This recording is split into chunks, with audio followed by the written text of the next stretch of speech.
అమ్మ నమస్తే. నమస్తే అమ్మ జయలక్ష్మి.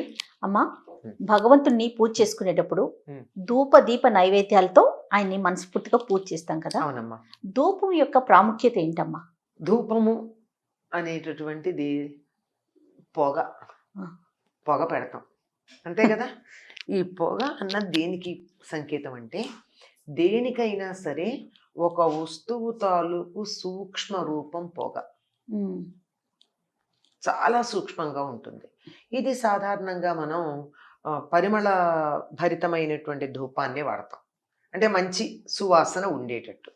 ఆరోమా థెరపీ అన్న పదం మీరు విని అవునమ్మా. ఉంటారు. అంటే వాసనలతో రకరకాలైనటువంటి వ్యాధులని కాదు, పూర్తిగా మానసిక స్థితి, ప్రశాంతత. Mood wings change. మూడ్ని మార్చడానికి అరోమా థెరపీ వాడతారు. ఇది పూర్వకాలం నుంచి మనకున్నదే. దాన్ని ఎంత బాగా చేస్తామంటే, మనం మంచి పరిమళ భరితమైన పూలు అక్కడ పెడతాం. ఇప్పుడు మీరు తులసి వాసన చూశారనుకోండి, తులసి అక్కడ ఉందంటే ఏమనిపిస్తుంది? భక్తి భావన కలుగుతుంది, కానీ మరో భావన కలగదు. అవునమ్మా. అంతే కదా. అట్లా మనకు అక్కడ కూర్చోగానే మనసు భగవంతుడి మీద కేంద్రీకరించడానికి పనికొచ్చేటటువంటి మంచి పరిమళం కలిగిన ధూపం వేసుకోవడం అనేది మనకి ప్రాచీన కాలం నుంచి వస్తున్నటువంటి సంప్రదాయం. ఈ ధూపం చేసేది ఏమిటి అంటే, ఏదైనా ఒక వస్తువు తక్కువ ఉండి అది ఎక్కువ మందికి కావాలంటే ఏం చేస్తామమ్మా? కొంచెం ఉంది, దాన్ని ఎక్కువ మంది సర్దుకోవాలి, ఏం చేస్తాం? కొంచెం తీసుకుంటాం. కాదు, అట్లా తీయడానికి కూడా వీలు కాలేదు. అప్పుడు ఏం చేస్తాం? కాస్త నీళ్లలో కలిపి, ఎవరో నాకు ఇంత తీర్థం ఇచ్చారు చాలా మంచిది అని, నేను 10 మందికి తీర్థం ఇవ్వాలి, ఏం చేస్తాం? ఒక చెంబు నీళ్ళలో కలిపి అందరికి అంతా తలో కాస్త వేస్తాం, అంతే కదా. అంతేగా. దానికన్నా నీళ్లలో కలపడానికి వీల్లేంది ఉంది, అది అందరికీ అవసరమైంది. ఏం చేస్తాం? మండుతున్నటువంటి నిప్పు అగ్నిలో. కణిక మీద వేస్తాం, వేస్తే పొగ వస్తుంది, పీల్చేసామంటే అందరికీ దాని తాలూకు వ్యవహారం అందదు. అవునమ్మా. దాని ప్రభావం వస్తుంది. సాధారణంగా ఈ ధూమ ప్రక్రియ అనేది ఆయుర్వేదంలో ఒక పని ఉందన్నమాట. ధూమ ప్రక్రియ అసలు వాళ్ళు చేసే చాలా పంచకర్మల్లో ఒక ధూమం కూడా. అదేమిటంటే పొగ పీల్చటం ద్వారా కొన్ని రకాల వైద్యాలు, పొగ పీల్చటం ద్వారా వాళ్ళు కొన్ని రోగాలు నయం చేస్తారు పొగ పెట్టి. మనం అది చేస్తూనే ఉన్నాం, ఎందుకు చేయట్లా? కార్బాల్ టాబ్లెట్ వేసుకుని, క్యాప్సూల్ వేసుకుని వేడి నీళ్ళలో స్టీమ్ పెడుతున్నాం అని పీలుస్తున్నాం. ఇది ఇంత చేసేవాళ్ళు కాదు, ఇది చేసేవాళ్ళు. దానికన్నా పూర్వులు ఏం చేసేవాళ్ళు అంటే, ఒక ఇంట్లో కచ్చికలు ఉండేవి కదా, పిడకలతో కాల్చి, ఆ కాల్చిన పిడక మీదో లేకపోతే బొగ్గు మీదో కాస్త పసుపు ఏదో వేసి అని పీల్చేసేవారు, అయిపోయేది. ఇది నేను పొగ ఎంతటి ప్రభావం కలిగి ఉంటుంది అని దానికి పొగ గురించి ఇంత చెప్పా. ఇది అవునమ్మా, ఇంత ప్రభావం ఉంటుంది. అందుకని దేవుడి దగ్గర ఉన్నప్పుడు కూడా మన మనసు ఆ దైవం మీద కేంద్రీకరించబడడానికి, మనసుకు ఒక రకమైనటువంటి వాతావరణం, యాంబియన్స్ అంటాం, అది రావడం కోసం అని చెప్పి అక్కడ ధూపం వెలిగిస్తాం. అలానే ఇప్పుడు భగవంతుని దగ్గర ఎలానో వేస్తాము, అది కాకుండా చిన్న పిల్లలకి వేస్తూ ఉంటాము, షాపుల్లోనూ వేస్తూ ఉంటాం కదా. అదే ఇప్పుడు అమ్మ పూజ చేసేప్పుడు ఏం చెప్తామంటే, అంత పూజ చేయలేకపోయినా లం పృథ్వీ తత్వాత్మికాయ నమః ధూపం పరికల్పయామి అని చెప్తాం. అంటే 5 పంచభూతాల్లో ప్రధానంగా ఉన్నది భూమి. భూమి యొక్క లక్షణం వాసన, భూమి నుంచే వస్తుంది వాసన. అందుకని భూమికి లక్షణమైనటువంటి వాసన కలిగిన భూతత్వాత్మకమైన అమ్మవారికి నేను ధూపం వేస్తున్నాను అని చెప్పిస్తున్నాం. ఆ ధూపం వేయడంలో ఏమైంది?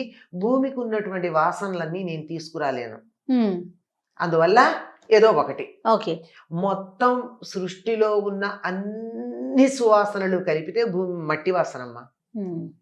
ఒక్కొక్క వృక్షం, ఒక్కొక్క ఔషధి, ఒక్కొక్క వాసన గ్రహించింది భూమి నుంచి. అన్నీ కలిపితే భూమికి.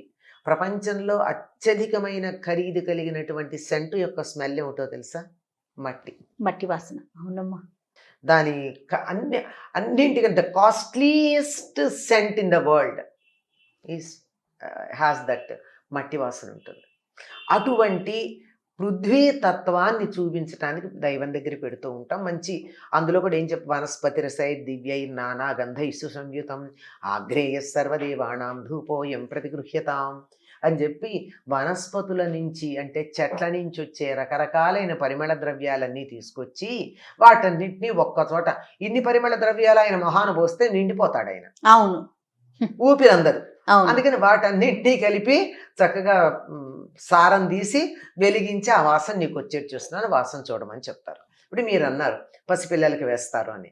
ఈ పొగకి ఉండే లక్షణం ఏమిటంటే వాతావరణంలో ఉన్న కాలుష్యాన్ని పోగొడుతుంది. ఉమ్. వాతావరణ కాలుష్యాన్ని పోగొట్టగలిగిన లక్షణం మంచి పొగకుంది, మంచి పొగకి. ఓకే. ఎందుకంటే నిప్పుల్లో మిరపకాయలు వేస్తే ఏమవుతుంది? ఘాట్ వస్తుంది. అంటే ఏదైనా లక్షణాన్ని వ్యాప్తి చేస్తుంది. మనకి మంచిది కావాలనుకో పిల్లలకి వేస్తారు కదా పొగ, సాంబ్రాణి పొగ వేస్తారు. అవును. సాంబ్రాణితో పాటుగా ఇంకా పాలమడ్డి, గుగ్గిలం పిల్లలకి వేయరు, వేరే సందర్భంలో వేస్తారు. ఈ సాంబ్రాణి పొగకున్న లక్షణం ఏమిటి అంటే వాతావరణంలో ఉన్న నెగిటివిటీ పోగొడుతుంది. అంతేకాకుండా తడి అంతా పీల్చేస్తుంది. పిల్లలకి స్నానం చేయించాక, బాలింతలకి స్నానం చేయించాక ఈ సాంబ్రాణి పొగ వేస్తే తలలో అట్టడుగున ఎక్కడన్నా వెంట్రుకల కుదుళ్లలో తడుంటే ఈ సాంబ్రాణి వెంటనే దాన్ని పొడార్చేస్తుంది. మీరు కావాలంటే చూడండి, శీతాకాలం వేసుకోకూడదు, ఇంకా పెడపెడలాడిపోతుంది ఒళ్ళు. జిడ్డు కారుతున్నటువంటి వాళ్ళకు ఒక్కసారి సాంబ్రాణి పొగ వేసి చూడండి, వాళ్ళ ఒంటి మీద ఉన్న జిడ్డంతా పోయి ఒళ్ళంతా పగిలిపోయినట్టు అయిపోతుంది. అంతటి శక్తి తల వరకే వేస్తారు. పిల్లలకి జలుబు చేయకుండా ఉంటుంది. స్నానం ఎక్కువసేపు చేయిస్తాం కదా ఆరోగ్యమని, అంత స్నానం చేయించాక ఒంటి మీద తడి ఎక్కడ ఉంటుందో అని చెప్పి దానికి సాంబ్రాణి పొగ వేస్తారు. తడి ఆర్చేయడం అవుతుంది. ఆర్చుకుపోవడమే కాదు, ఎక్కడ నెగిటివిటీ ఏమి ఉండదు. నెగిటివిటీ అంటే ఏంటంటే దిష్టి కానీ అలాంటివి ఎవరైనా వచ్చి చూసి అబ్బా ఇట్లాంటి బిడ్డ మా ఇంట్లో ఉంటే ఎంత బాగుండు, మా కోడలికి పెళ్ళయింది కానీ మా అబ్బాయికి పెళ్ళయింది కానీ కోడలు ఇంకా పిల్లల్ని కనలేదు అని కొంచెం వీళ్ళని చూసి అసూయ పడింది అనుకోండి, నెగిటివ్ వైబ్రేషన్ ఉంటుంది. అంటే పైకి మెచ్చుకున్న అంతరాంతరాల్లో ఉంటుంది, కావాలని అనకపోవచ్చు, మనసులో దురుద్దేశం ఉండకపోవచ్చు, కానీ వీళ్ళకి ఎందుకుంది అని అనుకోరు, నాకు లేదు అని కూడా బాధపడతారు. ఇట్లాంటివి ఏమున్నా సరే ఇవన్నీ కూడా ఈ సాంబ్రాణి పొగ వేస్తే పోతాయి. గుగ్గిలం వేస్తే ఇంకా పోతాయి. కానీ గుగ్గిలం కొద్దిగా మనకి చికాకు అనిపిస్తుంది కనుక గుగ్గిలం ఇంట్లో వేస్తాను తప్ప మనుషులకు వేయం. అమ్మ దేవుని దగ్గర వేసుకోవచ్చమ్మా? వేస్తారు. గుగ్గిలం, సాంబ్రాణి ప్లస్ గుగ్గిలం రెండు వేసుకోవచ్చా? కలిపి వేస్తారు. ఇప్పటికి కూడా చాలా చోట్ల ప్రతిరోజు కుదరకపోయినా కనీసం దసరాలు మొదలైనప్పుడు సరిగ్గా నిప్పుల కుంపటి సిద్ధంగా పెడతారు. ధూపమాఘ్రాపయామి అన్నప్పుడు అగరొత్తులు వెలిగించడం కాకుండా దాంట్లో ధూపం వేయడానికి ఇంకా చాలా వేస్తారమ్మా. సాంబ్రాణి ఒకటే అనుకుంటున్నాం మనం, చందనం, కొంత గంధము, ఇంకా రకరకాలైన పరిమళ ద్రవ్యాలు, బట్టి వేళ్ళు ఇంకా ఉన్నాయి, ఇవన్నీ కలిపి అక్కడ పెట్టి అది వేస్తారు. గుప్పను వచ్చేస్తుంది, అసలు అంతా వాతావరణం అంతా పొగతో నిండిపోతుంది. ఆ పొగ అనేక రకాలైనటువంటి సూక్ష్మ క్రిములని వాటన్నిటిని హరింపజేస్తుంది. ఇప్పుడు దోమలు అవి పోతాయన్నది చాలా చిన్న విషయం. సూక్ష్మ క్రిములు కంటికి కనపడనటువంటివి. అంతేకాకుండా ఈ ఆవు పేడ మీద ఆవు నెయ్యి వేసి వెలిగిస్తే ఇంత వచ్చే పొగ ఓజోన్ పొరకి చిల్లి పడకుండా కాపాడుతుంది. ఎంతో 1 ఔన్స్ ఆవు నెయ్యికి నుంచి వచ్చే పొగ 1 టన్ ఆక్సిజన్ క్రియేట్ చేస్తుంది.